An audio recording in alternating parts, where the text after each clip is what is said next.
अरे रोहन, माझ्या मुलाला JEE आणि नीटची तयारी करायची रे. पण पुणे मुंबई सारख्या किंवा कोट्यासारख्या शहरात जाणं परवडत नाही बघ. आणि या वयात मुलाला एकटं सोडणं मला शक्य नाही.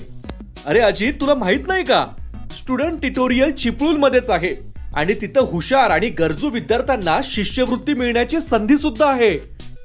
तिथं अनुभवी प्राध्यापक, मर्यादित बॅच आणि डाऊट सेशनची सुविधा आहे. गुणवंत विद्यार्थ्यांसाठी 100% शिष्यवृत्ती मिळण्याची संधी देखील आहे. स्टुडंट ट्युटोरियल, तुमच्या यशाचं गमक. संपर्क 989087 6380 आणि 927218 8068.